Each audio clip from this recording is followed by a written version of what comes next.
यहाँ पर बैठे सभी विद्वतजन और मंचासीन सारे अतिथि,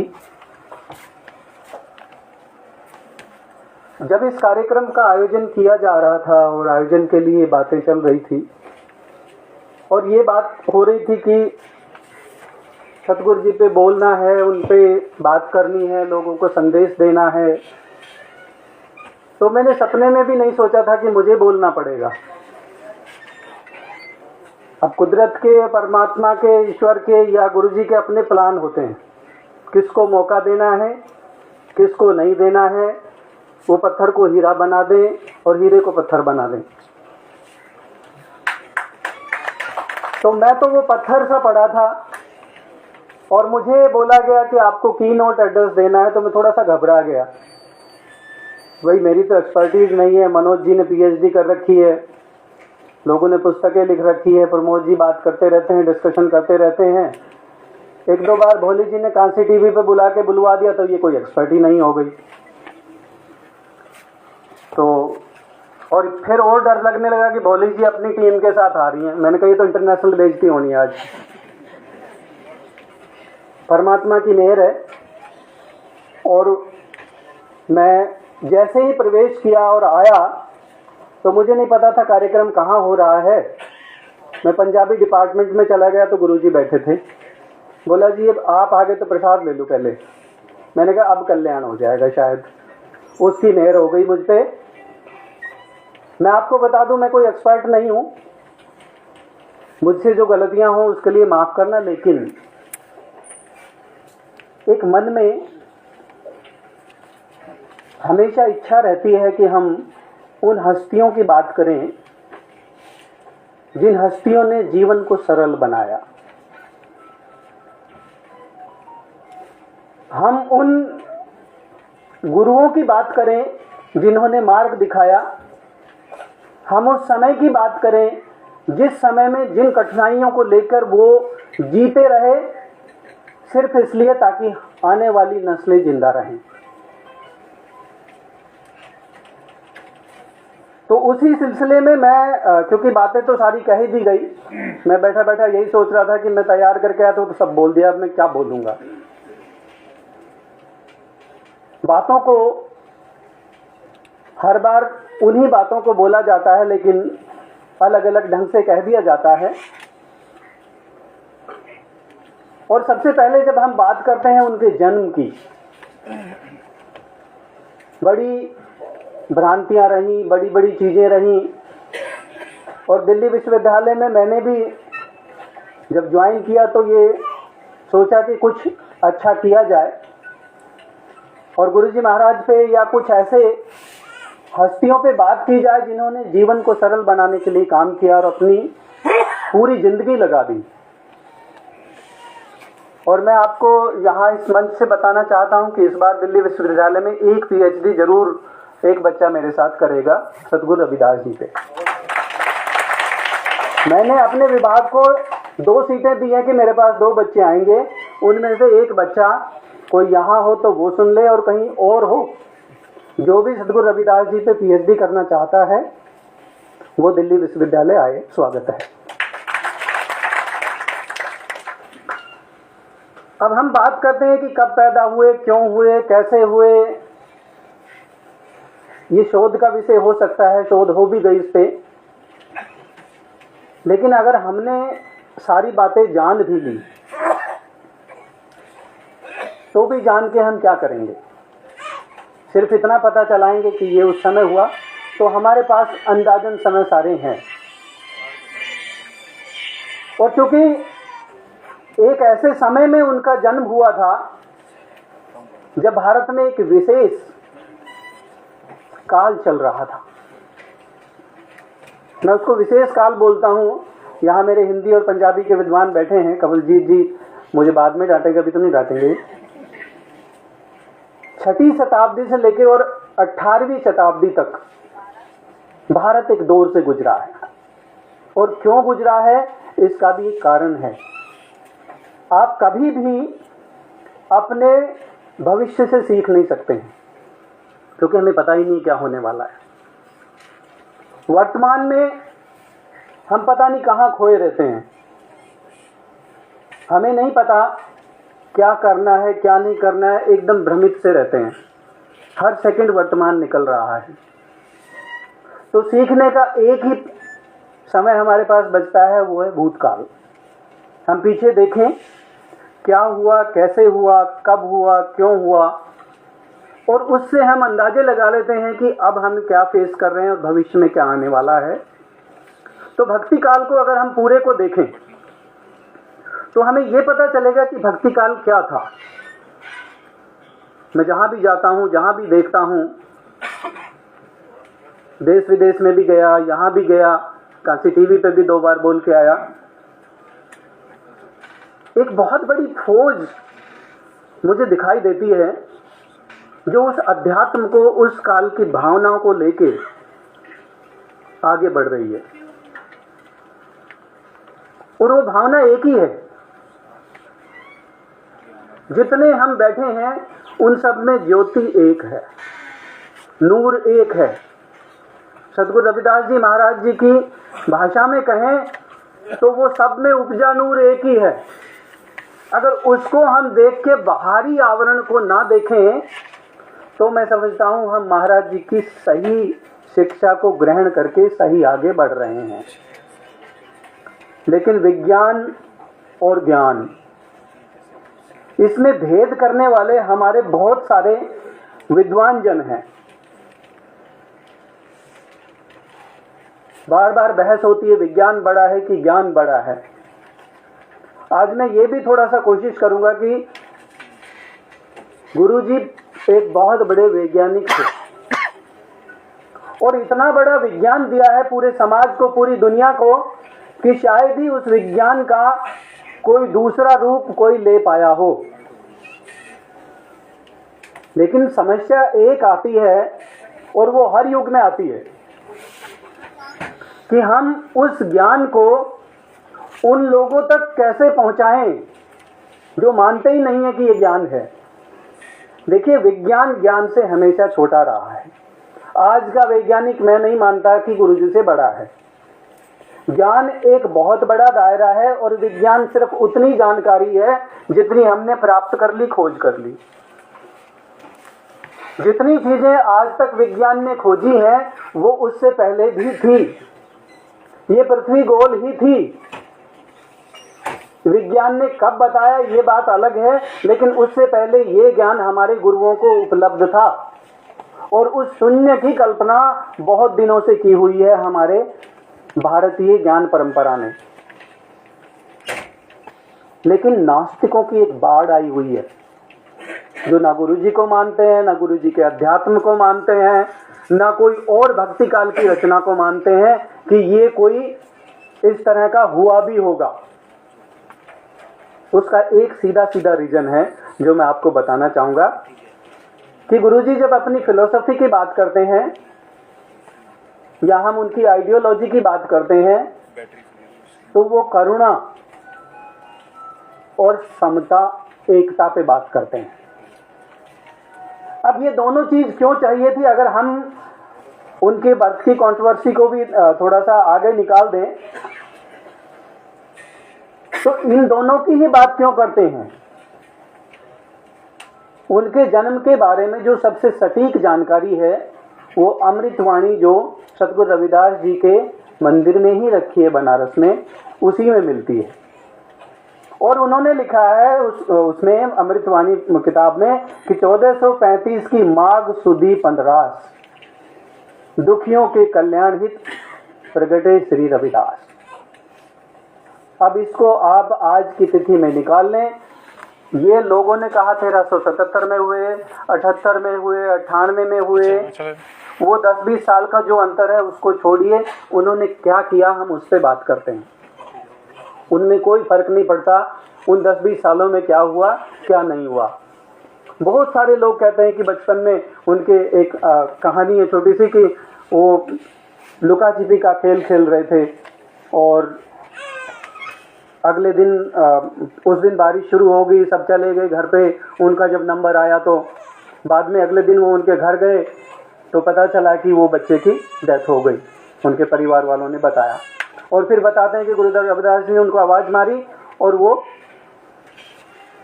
देखिए मैं चमत्कारों पे नहीं जा रहा, गुरुजी ने बहुत सारे चमत्कार अपने ज़माने में किए होंगे और वो स्वयं सिद्ध थे।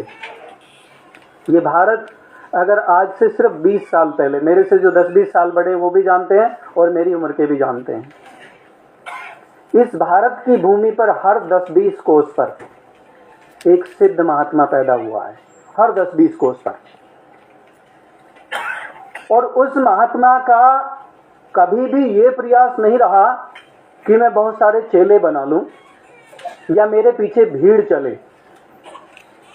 उस महात्मा का एक ही प्रयास रहा है कि मेरे आसपास जहां जो लोग रह रहे हैं वो कैसे सुखी रह सकते हैं, मैं उनकी बाधाओं को, उनकी विपदाओं को कैसे टालूं, उन लोगों में जो भ्रांतियां हैं उसको कैसे निकालूं, उन लोगों में जो अज्ञान है उस अज्ञान से मैं कैसे पार पाऊं। सिर्फ यही प्रयास रहा है। और भक्ति काल में ऐसे एक नहीं, भारत के सारे कोनों में देखिए आप, उसका अध्ययन करिए, मेरे हिंदी के साथी भी बैठे होंगे, उसका अध्ययन करिए, आपको ये पता चलेगा कि भारत का ऐसा कोई कोना नहीं है जिसमें भक्ति काल में ये लहर ना चली हो, क्योंकि उस समय जरूरत थी। हर चीज विकृत हो गई थी, मानवता को के जो मानव मूल्य थे वो गिर गए थे, और उन मूल्यों को वापस लौटाने के लिए हमें उन लोगों की आवश्यकता थी, उन सिद्धों की आवश्यकता थी। और कुदरत के जो प्लान्स है ना वो हम नहीं समझ सकते हैं। हम दिन की रोशनी में चकाचौंध में 1 मिनट आगे का नहीं देख सकते, रात की तो बात छोड़िए। और फिर हम कहते हैं कि मैं सब कुछ हूं। जो लोग सब कुछ थे वो कुछ नहीं कहते, लेकिन अज्ञानता की पराकाष्ठा वहां हो जाती है जब हम नहीं जानते हुए कहते हैं कि मैं ही सब कुछ हूं। इसके जवाब बहुत दिए हैं, सतगुरु रविदास जी ने भी दिए हैं, बहुत सारे और लोगों ने भी दिए हैं। और एक और चीज बताऊं मैं आपको कि भक्ति काल की परंपरा और खासकर ये 15, 16 और 17वीं शताब्दी और उससे पहले की परंपरा में एक बहुत बड़ा अंतर आया। हमारे यहाँ गुरुकुल या जो भी शिक्षा के केंद्र थे वहां पर यह परंपरा भी बनी हुई थी कि जो गुरु रहेंगे, जो शिक्षा देंगे, जो साइंटिस्ट होंगे, जो शोध करेंगे, वो लगभग अविवाहित रहते थे। लेकिन इस काल की सुंदरता देखिए, उन्होंने किसी चीज को बर्डन नहीं माना, न परिवार को न बच्चों को। सतगुरु रविदास जी ने भी शादी करी, बहुत सारे भक्ति काल के जितने और संत हैं उन्होंने भी शादियां करी, और उन्होंने ये कहा कि संसार में रह के संसारी के लिए काम करना हम मानते हैं बहुत कठिन है, लेकिन ये उस तपस्या से कम नहीं है जो आप अलग होकर कर रहे हैं, क्योंकि संसार को सुधारने का काम बाहर बैठ के नहीं किया जा सकता, सिर्फ यही किया जा सकता है। भक्ति काल जो था उसकी मुख्य जो चीजें, मैं उस पर थोड़ा सा बात करूंगा, फिर गुरुजी पे आता हूं, कि उनमें सरेंडर की भावना थी, समर्पण की भावना थी। हम किस तरह से अपने आप को सरेंडर करें। हमारी संस्कृति देखिए, भारत की जो सुंदरता है वो ये है कि पूरी दुनिया में अगर आप नेपाल को हटा दें तो एक ही राष्ट्र है जिसमें एक बहुसंख्यक समुदाय रहता है। आज तक पूरी दुनिया में किसी के 150 देश हैं, किसी के 100 देश हैं, किसी के 8-10 हैं। पूरी दुनिया में एकमात्र ऐसा देश है जहां हम अपने आप को खतरे में महसूस नहीं करते हैं। बाकी सारे लोग कहते हैं कि हमें भी खतरा है, हमें भी खतरा है, एक दूसरे पे आक्रमण कर रहे हैं, एक दूसरे की बातें कर रहे हैं। हमारे देश का ना कभी ये इतिहास रहा कि हमने किसी पे आक्रमण किया हो। और एक देश, एक ज्ञान परंपरा होते हुए पूरे विश्व के गुरु रहे हैं। इसका कारण है हमारे ये गुरु, जिन्होंने हमें ये ज्ञान दिया। वो इतना जबरदस्त ज्ञान दिया कि पूरा विश्व और पूरा विश्व समुदाय किसी भी धर्म का चाहे हो, वो हमारे ज्ञान परंपरा का मुरीद हो गया और हमारे यहाँ आकर उस ज्ञान को प्राप्त करने लगा। तो क्योंकि हमने एक काम किया, सबसे पहले हमने बाहर नहीं देखा। हमारे गुरुओं ने यह बताया कि अपने भीतर देखिए, पहले अपने अंदर जब देखोगे तो आपको वो प्रेम, वो सारे गुण जो होते हैं इंसान में, वो पहले अपने अंदर अगर हैं तो आप बाहर कर पाएंगे। बात बता रहे थे कि एक कॉल पे भोले जी यहाँ पर आई हैं, इनको क्या जरूरत पड़ी थी, सब कुछ तो था। सदगुरु रविदास जी के बारे में जब हम जानते रहे तो ये पता चलता है कि उनके पिता का बहुत बड़ा कारोबार था चमड़े का, और वो आर्थिक रूप से कमजोर नहीं थे। उन्हें क्या जरूरत पड़ी थी वो पुश्तैनी काम करने का। ठीक है, पिताश्री ने दबाव डाल दिया कि भाई आपकी शादी कर देंगे, आप तो कहीं और ध्यान लगा रहे हो, मेरे व्यवसाय पे नहीं लगा रहे। उन्होंने अपना पुश्तैनी काम चुना। क्यों? उसका एक बहुत बड़ा कारण है। कारण यह है कि इस पुश्तैनी काम को करते हुए उन्होंने ये बताने की कोशिश करी कि मैं जिस समाज में जन्मा हूं उस समाज को हीन समझा जाता है, उस समाज की कदर नहीं की जाती है। मैं उसी समाज में रह के पूरी दुनिया को ये बताना चाहता हूं कि ज्ञान वहीं से उत्पन्न होता है जहां अभाव होता है। और ये हमेशा भरे पेट भजन नहीं होते हैं। ये जितनी कहावतें बना दी हो कि भूखे भजन होत न गोपाला, आप पेट भर के देखिए, आलस्य आता है और भोजन जैसा भी खाओगे उसके अनुसार विचार आते हैं। बुजुर्गों ने एक छोटी सी बात कही है कि जैसा खाओगे अन्न वैसा होगा मन।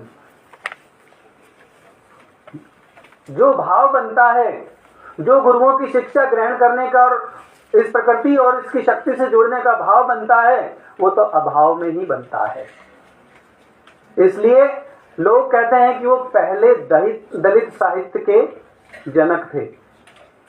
मुझे ये बता दो कि इस देश की धरती में ऐसा कौन सा ग्रंथ है जो निम्न कुल में, या जिसको आप कहते हैं या दूसरे लोग कहते हैं निम्न कुल, उसमें जन्मे व्यक्ति ने नहीं लिखा। यहाँ की सारी नॉलेज सिस्टम को पिरोने वाले, आप वेद व्यास जी से लेके, वाल्मीकि जी से लेके, गुरु रविदास जी से लेके और बाबा साहब अम्बेडकर तक किसी को भी देख लीजिए। ये गर्व करने की बात है उस समाज के लिए जो अभाव में जीता है और जो अभाव में भावना पैदा करके और दूसरों को अपनी सेवाएं देके भी खुश रहता है। और आज जैसा भोले जी ने बताया कि आज हम उस स्थिति पे पहुंच गए कि हम जॉब सीकर नहीं, जॉब गिवर, हम उस स्थिति पे आ गए।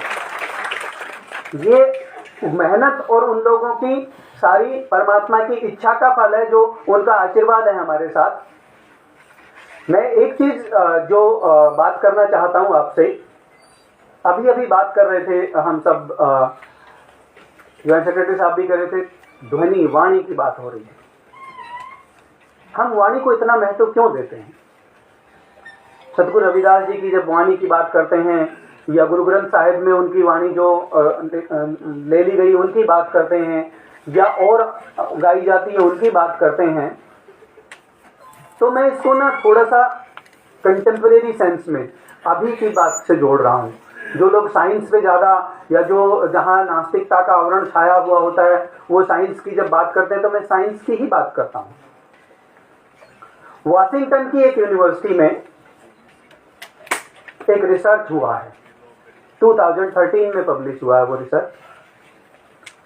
और उस रिसर्च में ये कहा गया है कि जब बच्चा 8 से 10 हफ्ते का माँ के गर्भ में होता है तो वो माँ की बातें सुनने लग जाता है, और आखिरी जो 4 या 5 सप्ताह होते हैं उनमें वो बहुत ज्यादा वो चीज ग्रहण कर लेता है जो उसका स्वभाव तय करता है। ये सारी चीजें आई कहां से? इस वाणी से।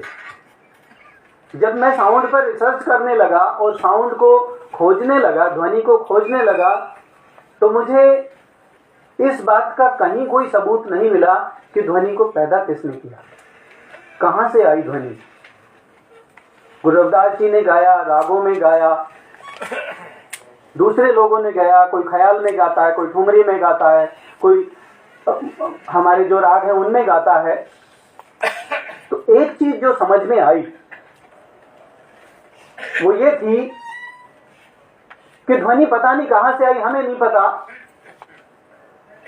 लेकिन वाणी आपके संस्कार जरूर तय करती है।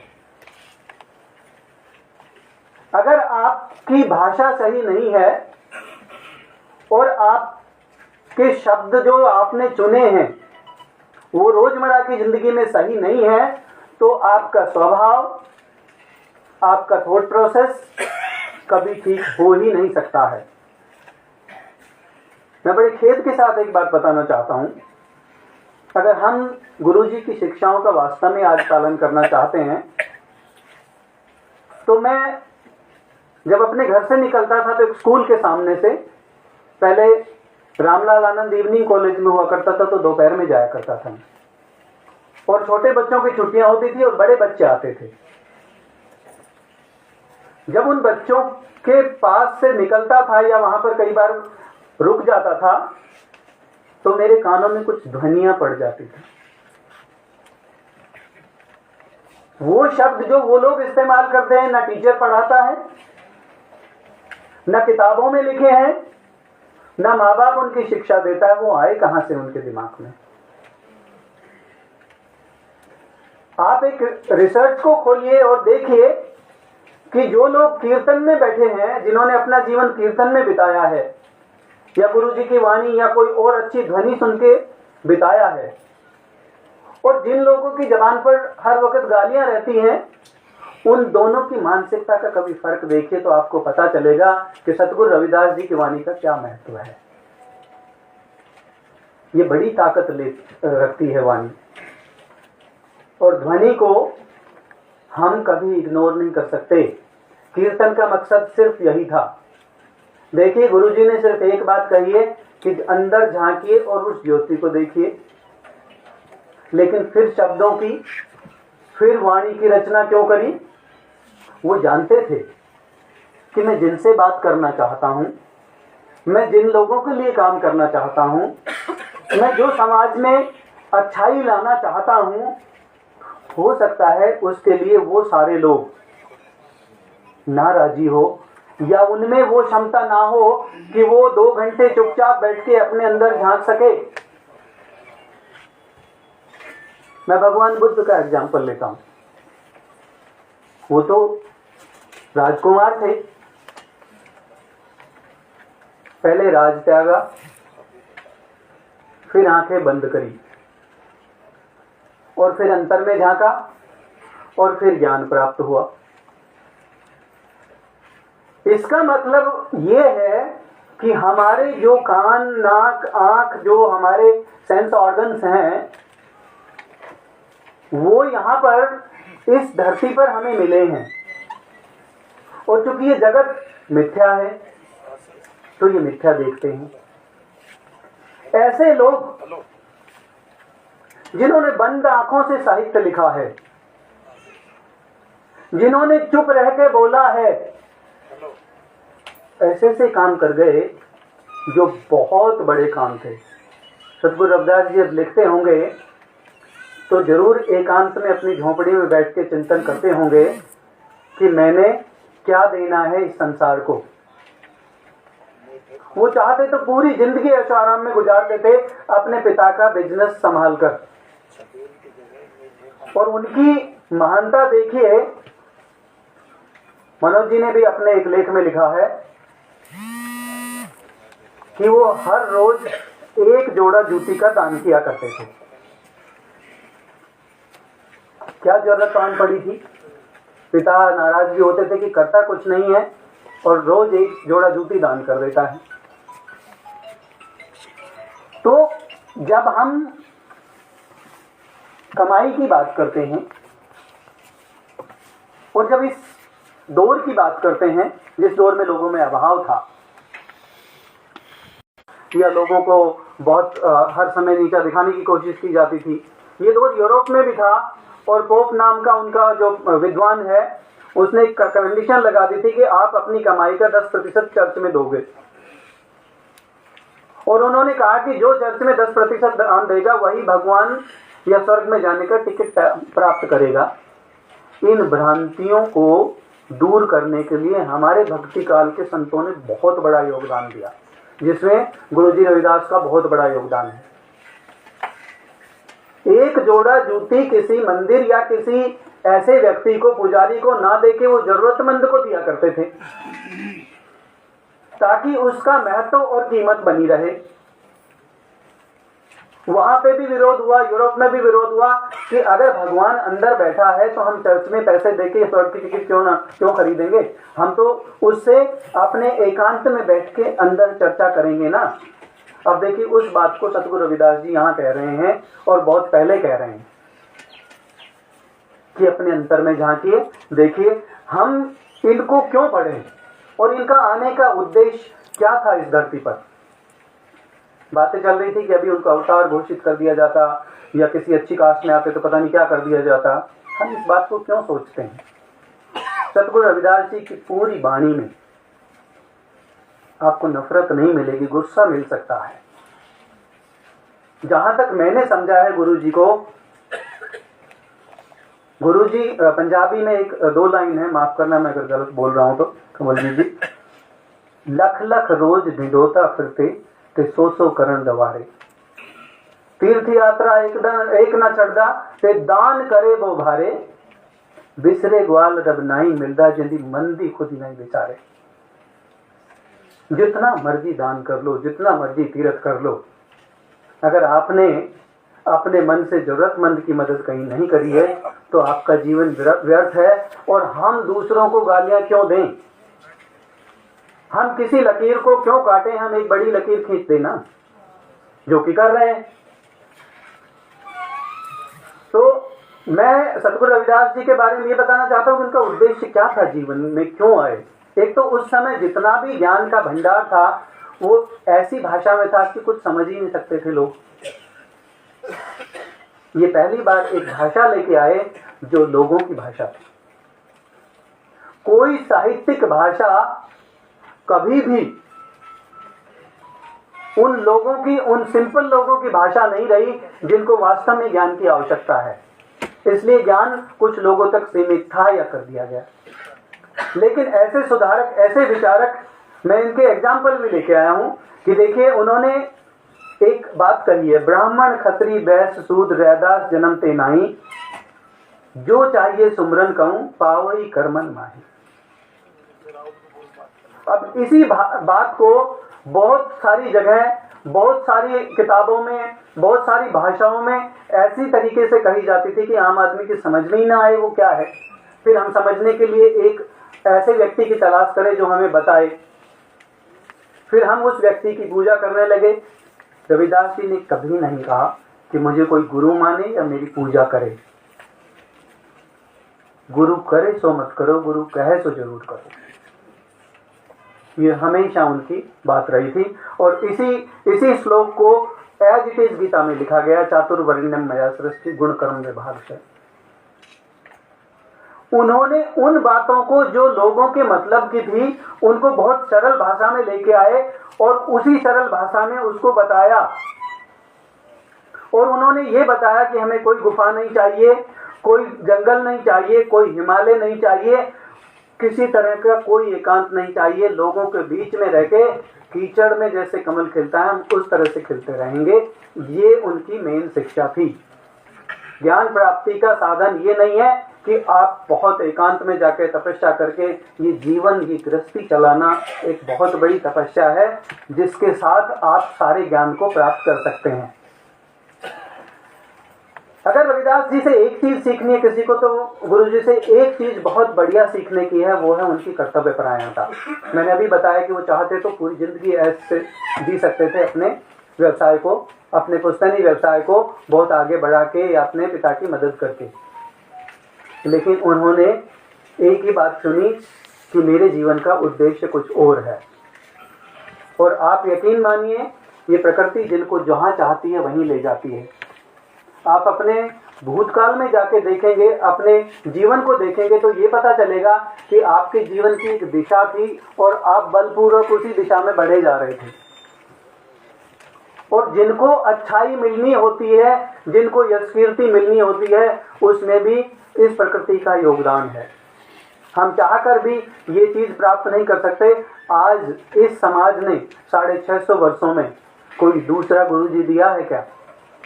नहीं, क्योंकि वो ज्योति एक ही आती है और एक समय में एक ही ज्योति होती है जो आपको उस शिक्षा के लिए प्रेरित करती है। बाद में तो हम उस शिक्षा को बार बार इंटरप्रेट करके चलते रहते हैं, आगे बढ़ते रहते हैं। उन्होंने अपनी कर्तव्य परायणता पे लिखा है कि रैदास निज हाथ में राखो राम भी आर, सुकृति मेरा धर्म है तारेगा यही पार।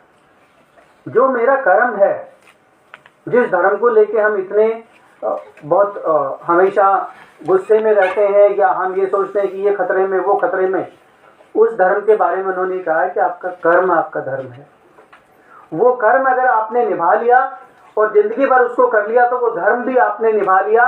मस्जिद सो कुछ भिन्न नहीं, मंदिर सो नहीं प्यार, दोए में अल्लाह राम नहीं, सो कह रैदास चमार। अब आप 600 साल 650 साल पहले की एक बात देखी गुरु जी की, जो मुझे बहुत अच्छी लगी। उन दिनों में कोई हिम्मत नहीं कर सकता था कि अपनी जाति को डिक्लेयर करके लिखे।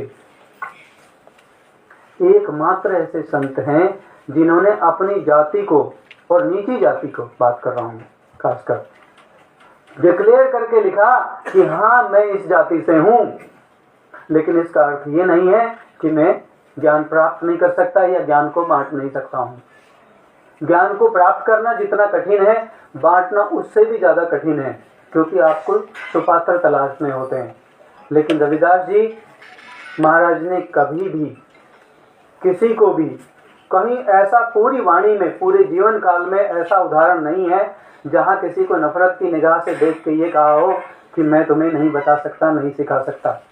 हाँ, ऐसे उदाहरण आपको मिल जाएंगे कि कुछ ज्ञानियों ने कुछ छोटी कास्ट के लोगों को, डॉक्टर अंबेडकर और रविदास जी दोनों इसके उदाहरण है, मना कर दिया था कि हम नहीं सिखाएंगे। लेकिन जिसको कुदरत पढ़ाती है ना, उसको किसी गुरु की जरूरत नहीं होती है। उसके अपने प्लान है, वो लेके आती है कि जिसको तुम नीच समझ रहे हो वास्तव में वही ऊंच है। विचार तो तुम्हारे नीच है जो तुम मेरे दिए हुए ज्ञान को दूसरों को नहीं देना चाहते हो। मुझे बार बार कहा जा रहा है तो मैं इसको थोड़ा सा और शॉर्ट करके बताता हूँ आपको चीज़ों को। और रविदास जी की दो बातें जो सबके मन में घर करती है, आत्मबोध और परिवर्तन की जो बातें आती हैं, वो बार बार यही कहते हैं कि सब में दिव्य प्रकाश है, उसको पहचानिए और इंट्रोस्पेक्ट करिए, अपने अंदर देखिए, अपने आप से सवाल करिए और अपने आप को पहचानिए, जानिए पहले, उसके बाद आप आगे दूसरों को और ज्ञान दे पाएंगे। और जब मन की बात आती है तो लिखते हैं कि मन ही पूजा मन ही धूप, मन ही सेहु सहज स्वरूप। तो इन्होंने अपने जो ज्ञान को, जब आप सेल्फ रियलाइजेशन की बात करते हैं या आत्मज्ञान की बात करते हैं, तो उन्होंने कहा कि अपने मन को पहचानिए भी और काबू में भी रखिए। दोनों ही बातें हैं। गृहस्थी में रह के मैंने जब इनके बारे में अध्ययन किया तो ये भी पता चला कि इनकी जो पत्नी थी वो बहुत अच्छी डॉक्टर भी थी, वैद्य भी थी, और दोनों ही लोगों की सेवा किया करते थे। इन्होंने अपनी झोपड़ी से अपना अच्छा घर भी बनाया, ये भी नहीं है कि झोपड़ी में ही रहे सारी उम्र, लेकिन निर्लिप्तता, जो इन्होंने कहा कि मन को लिप्त मत करिए। अगर आपके मन में विकार आ गया तो आप झोपड़ी में रहे, महल में रहे, कहीं रहे, आप अच्छा कर्म नहीं कर सकते हैं। और मन तक पहुंचने का साधन, जब इन दोनों की जीवनी का आप अध्ययन करोगे कि एक वैद्य है और एक ज्ञानी है, तो पता चलता है कि मन तक पहुंचने का साधन आपका पेट है, क्योंकि वही अन्न की बात आती है। और वहीं वो लिखते हैं कि बेईमानी का अन्न मत खाइए। रविदास जी कहते हैं कि ईमानदारी का ही अन्न खाइए, बेईमानी का अन्न जहाँ खाओगे तो आपको विचार भी अच्छे नहीं आएंगे, और विचार अच्छे नहीं आएंगे तो मन खराब रहेगा। इसलिए उनकी उक्ति है, मन चंगा ते कठोती में गंगा। वो चंगा तब रहेगा जब आप पंगा नहीं लोगे, और पंगा लेने का मतलब है आप बेईमानी करोगे, सब कुछ कुछ चीज़ें और मैं ज़्यादा शॉर्ट तो नहीं कर सकता, लेकिन 2-3 चीज़ें और बताना चाहता हूँ कि रविदास जी ने उन दिनों में एकता की बात क्यों करी। देखिए, हमारे पास 2 चैलेंजेस थे उस समय। एक तो आपस में जो समाज की संरचना थी उसमें एकता खराब हो रही थी, एक दूसरे को हम मारकाट मची हुई थी, और एक हम पे जो बाहरी आक्रमण हो रहे थे उस कारण से हम सब बहुत विवश थे। उन दोनों ही समस्याओं से निपटने के लिए, उनका समाधान सुझाने के लिए गुरुजी ने अपने पद लिखे, लोगों को सुनाए, प्रेरित किया और बोला कि जन्म जात मत पूछिए का जात अनुपात, रविदास पूत संप्रभ के को नहीं जात को जात। जब वो खुद ही लिख देते हैं कि अपने पद में कि मैं किस जाति से हूं, तो वो आगे ये भी लिखते हैं कि जाति धर्म का कोई महत्व नहीं है, इंसान का महत्व है। बेगमपुरा की बात आई। जब बेगमपुरा की कल्पना की जाती है तो एक मधुप की भी बात लेके आए थे मनोज जी। मैं इस बात पे जरूर बल देना चाहूंगा कि उन्होंने मधुमक्खी की बात क्यों करी है। सद्गुरु रविदास जी की शिक्षाओं में बहुत महत्वपूर्ण शिक्षा है। मधुमक्खी की जब वो जिक्र करते हैं या बेगमपुरा की कल्पना करते हैं तो टैक्स को तो वो रिजेक्ट कर देते हैं, लेकिन सरकार काम कैसे चलाएगी, चुनेगी कैसे, पैसा इकट्ठा कैसे करेगी, उस मधुप या मधुमक्खी का जिक्र करके कि जैसे फूल से वो रस निकाल लेती है और फूल को नुकसान नहीं बल्कि फायदा ही करती है, इस तरह का सिस्टम राज्य में होना चाहिए। अब ये पूरी साइंस है इसके पीछे कि किस तरह से वो फूल को मदद करती है और बीज बनाने में उसकी सहायता करती है और फूल से रस भी निकाल लेती है, उसका क्या साइंटिफिक प्रोसेस है। मधुमक्खी में एक बात और है जो वो सिखाना चाहते हैं, इसलिए वो जिक्र करते हैं। एक चीज हम पढ़ाते हैं कि एक बार मकड़ी और मधुमक्खी में झगड़ा हो गया और दोनों को ये लेके झगड़ा हो गया कि श्रेष्ठ कौन है। मकड़ी ने कहा, देखिए मैं कितना सुंदर तरीके से जाला बनाती हूं और कितना आर्टिस्टिक है ये, इसलिए मैं तुमसे श्रेष्ठ हूं। मधुमक्खी ने कहा, नहीं, श्रेष्ठता का ये उदाहरण नहीं है जो दिख रहा है। श्रेष्ठता का उदाहरण ये है कि मैं जगह जगह घूम के और फूलों से उनका रस लेके शहद में परिवर्तित करती हूं, और तुम्हारा ये काम है कि तुम लोगों को या दूसरी जो छोटे जीव है उनको फंसा के खा के और फिर जहर उगलती हो। मकड़ी का जाला वास्तव में जहर होता है। तो मैं लोगों के लिए शहद देती हूं, ये जरूरी नहीं कि वो मैंने बनाया उसको कौन खाएगा, वो मेरी कला नहीं छीन सकते, मेरा शहद ले जाएंगे, लोगों को खाने दीजिए, लेकिन मैं जहर नहीं उगलती हूं। ये दोनों में फर्क है। तो हमें इस समाज में ये तय करना है कि हम कौन सा काम कर रहे हैं। हम बहुत ज़्यादा शो करके एक आर्टिस्टिक वे में दिखा के चीज़ों को और उसमें जहर पैदा कर रहे हैं, या हम वास्तव में ग्राउंड लेवल पे काम करके और हम लोगों के लिए मिठास, जीवन में मिठास भर रहे हैं। ये हमें इस रचना से, सद्गुरु रविदास से सीखना चाहिए। 2 बातें और कहूँगा और एक सुंदर रिश्ता है गुरु जी और मीराबाई में।